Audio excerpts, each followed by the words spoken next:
this webinar will be specific to high school, so there'll be the introduction of how to use the website, but I'll be using examples that are relevant to the high school classroom. I guess the first thing is, if you're not a registered user, there are a couple things you can do without being a registered user. You can browse the historical records. You can also get a historical record. So you could right click and you can copy the image, so you can put it in a Word document or Google Doc, or you can save the image to your computer. They're at pretty good resolution, so you shouldn't have any problem putting them up on your smartboard for your students or printing them off to use in the classroom. You can also browse the learning activities, and you can view what's here, but you can't actually use the function of assigning it to your students, creating activities, editing them, unless you're a registered user. And you'll get a notice anywhere on the site that there's a function that's not accessible because you're not logged in. So that'll be a reminder that you're kind of limited to what you can do. So how do you register? You just go right up here. It's very easy. Email, create a password, put your name in. That's the only information that we keep in our server, and your IP address that you're accessing it from. If you haven't used the site in a year, that all gets deleted. But that's the only information we store. So there's no personal student data that's stored, and nothing else from the teacher or the school district. We did that because of the Ed 2D law. We had a couple things with the districts and some BOCES, and they were saying that if you're storing data, it adds a whole nother layer. However, we are willing to sign the agreements that some districts have. We put it through our attorney, and we can sign off that we're not collecting any data. So if your district requires that document to be signed, just send it to me, and my director signs off on it, and we'll send it back to you. So there was no issue with that. The other thing to mention along the same lines is make sure you can access the website from your school district computers, because we've had some places that it comes up as a gambling site, or they're random things. But you just have to go to your IT person in your district and ask them to release the site so it can get through the filter. It's been only an issue in a couple of districts, but that's just a heads up, that could be an issue in your district as well. So just a couple of preliminary things there. Once you register, when you log in, it takes you right to your activities page. So when you initially log in, you're not going to have anything because you haven't created anything yet or copied anything, but this is the page it'll bring you to. You can edit your activities from here. You can share them in Google Classroom, share them via email. The thing is that learning activities are all links. So if you use Schoology or another platform, you just copy the link and you can share it with your students through whatever platform it is that you interact with them. So it's easy to share them across different platforms. The other thing you can do on this page is view your bookmarks. You can bookmark activities, you can bookmark primary sources. You can also create classes. So when your student completes an activity, at the bottom, they type their name. And if you have created classes like periods, sections, whatever classes you teach, they can select which class that they're a part of, so that when you get the responses, that'll appear at the top of the page next to their names. So you will have a little bit easier time sorting their answers by class period. They are typing their name. However, the way they're submitting it is when they're done, they save it as a PDF, and then they send it to you through whatever platform it is that you use. So we're not keeping that information. It's saved to a PDF that the student creates and then sends on to the teacher. So there's no data that we're keeping that way. So that's just another added tool you can use to help manage the assignments. And then you can also, change any of your account information here and change your password. We also created a link to how to create an activity. So this is a quick reference guide on what you need to do to create an activity. I'm going to show you how to do that, but this is just a quick page that you can use as a reference. One other thing before I show you some of the resources, some of the documents, we have a resources tab here at the top. There's a getting started page. There's a using primary sources page. This has some great tools on how to bring primary sources into your classroom and use them with your students. We've also recreated a lot of our older resources, repackaged them, but they're all in their entirety here. So if you are familiar with the archives, education resources from the past, those resources are available here on this page if you want to access them through the old way they were organized. All right, now the three main things you can do here. Browse the historical records, access learning activities, and you can build and share your own. So if you browse the historical records, be clear. One thing is it always saves your last browse, which is kind of nice if you're creating an activity and you're going back and forth. Your browse is saved. You just have to make sure you clear it before you do another search. Otherwise, you're limiting what you're going to come up with if you don't clear what you did prior. So if we go to African Americans, scroll down.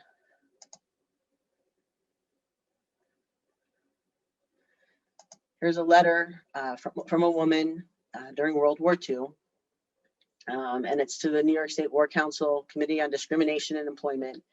And she's writing because she's applied for a job and she was given a card that was void to send back in to apply. So she knew that they weren't even going to consider her. And so she is complaining that, or she's filing a complaint that she's been discriminated against. And we do have the transcripts. And so it makes it easy. This is obviously handwritten, hard for students to read, but they do have the transcript here. So, and if there were multiple pages, the transcript would be organized by page. So as you page through, you'd see the original document page and then the transcript of that page. So that's kind of handy to have for document analysis. You also get the information about the document, where it comes from, when it was written, all that information here. If there are activities already created that use this document, they appear at the bottom of the page.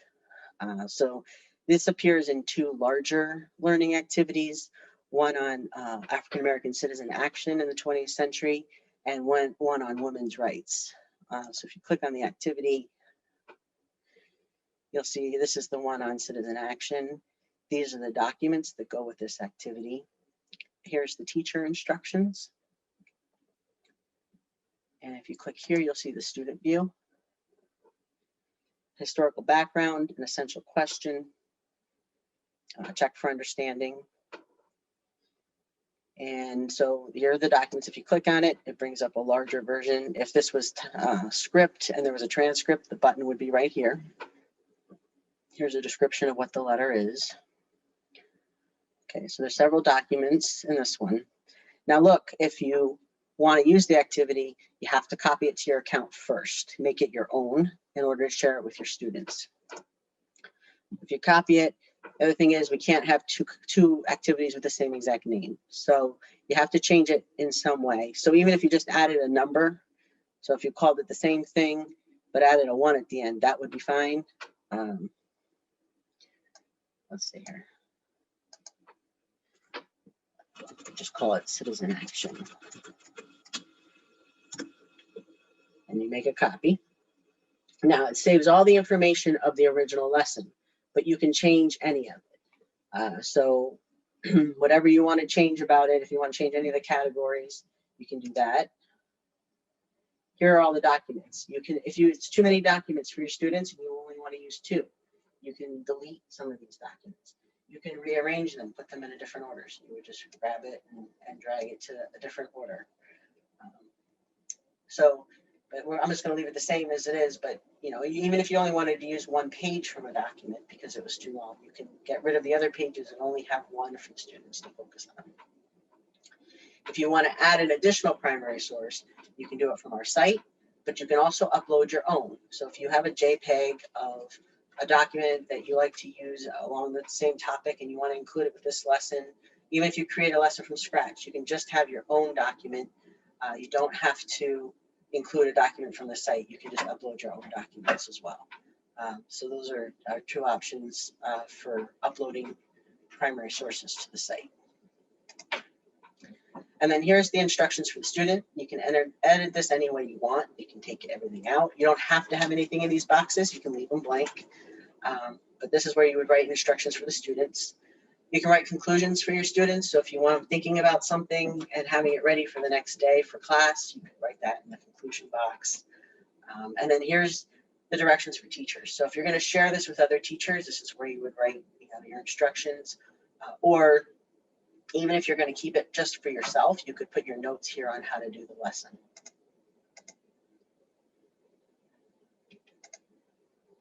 Let's see here.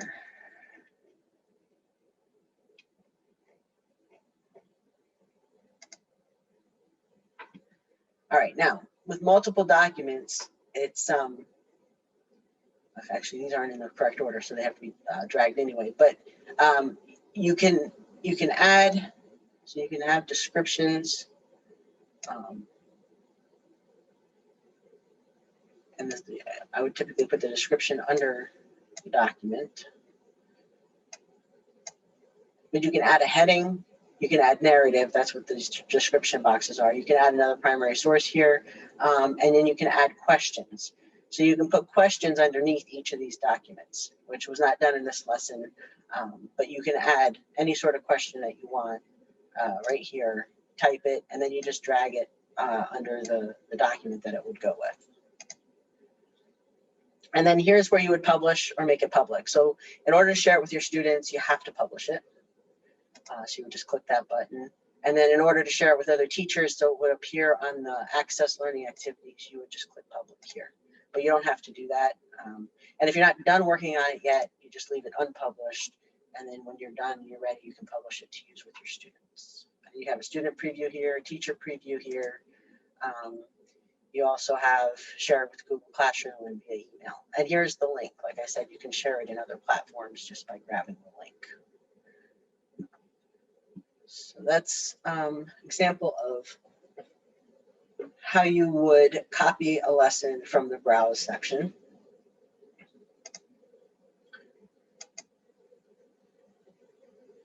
Now, if you want to access a learning activity through here,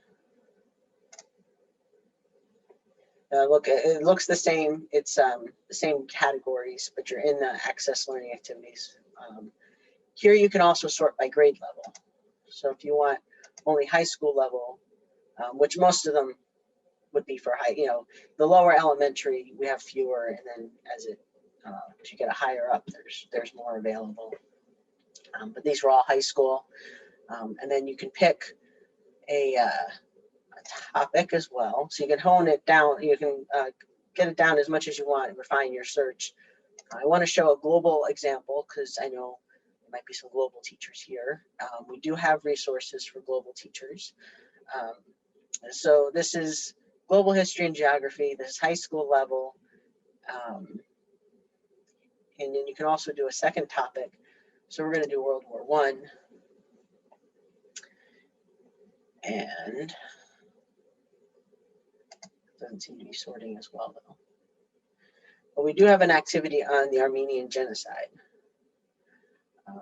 So this could be for, a Global 10 classroom. And so there's the teacher directions. You look at the student view. Here's the historical context. And then here are the individual documents. If you click on a document, it blows it up for you so you can see it better. There's questions to go with each one. So as you can see, this is a bigger lesson, similar to like what a DBQ would be like. So multiple documents to analyze. And then there's a formative assessment with each section, and then a final assessment with a overarching essential question to answer using evidence from the documents. And again, if you wanted to use it, you would copy it to your account, make it your own.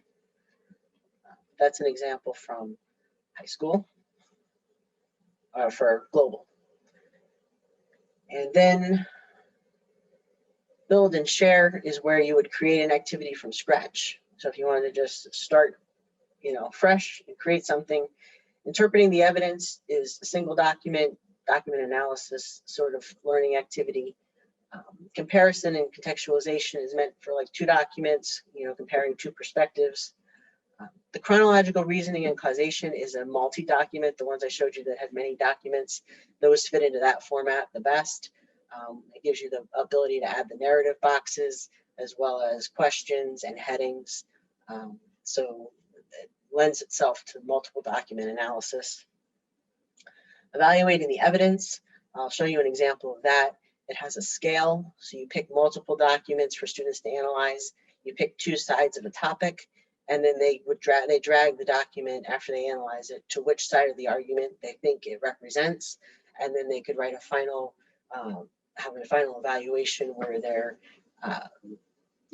an argumentative type essay where they're using the evidence to support one side or the other. And then geographic reasoning, we have map templates, and then so we have one New York State, United States, and then various global maps. And you would choose documents for the students to analyze, and then they would drag them to the part of the map where those documents came from, or where they represent that geographic context. So if you pick interpreting the evidence, you have to create a name. So you would have to have something in mind ahead of time. So if you're going to do something on the Erie Canal or the American Revolution, you might have a topic, a title, activity name in mind. So you have to kind of have all this information in your head before you start. It might be easier to start with a browse and find some documents. But again, if you're uploading your own documents, you go here, create an activity. I'm just going to put some random things in here so I can get to the primary source page so I can show you how to add documents.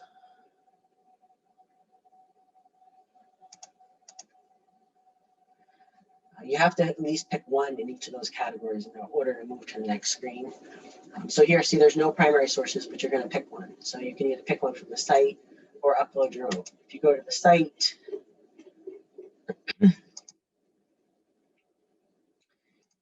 and you choose a document, you see there's a thing here, add this to global. So it's going to add it to the lesson that I just created if I click this. So that's how you add the document. And then you just move on, and then you write your instructions. Again, you don't have to write anything here. And then we pre-populated questions to make it a little bit easier. So these are the basic questions you want students asking about every document. So we pre-populated with that. You can delete them, you can add new ones, you can create, you can change them, whatever works for the lesson that you're creating. Then you just save them, and then you publish so you can share it with your students, and make it public if you want to share it with other teachers. And let me show you just what those other activities look like quickly so you have an idea. This is the evaluating the evidence one. So the student view looks like this. There's that scale. Here are some documents that were selected. It's on child labor. Does the document support child labor? Is it against child labor? The student clicks on the document to analyze it, and then drags it to the side that they think it supports. And then they answer questions about the documents, and then they write some sort of a final assessment. This one asks you a paragraph either supporting or against child labor and using evidence from the documents to support your answer. So that's the evaluating evidence. That's a good one for getting students to really think about documents as evidence in a way of making generalizations and drawing conclusions. But it gives them a good visual to kind of to work with. And then the geographic reasoning one looks like this. And there's the map of New York. This one's on the Erie Canal. So the student view looks like this. And then I included a map of the Erie Canal so they could see where the towns are, and Lyons is like right in here. So this picture, if you click on it, blows it up. It says it's from Lyons. So you would just drag it somewhere along where Lyons would be on the map. So it gives them a sense of geographic reasoning, but more of a visual way of representing it. And again, when they finish and they save it as a PDF, it will look like this. So you'll see where they placed all the pictures on the map to be able to evaluate and assess their performance on the learning activity. So in a nutshell, that's what's here.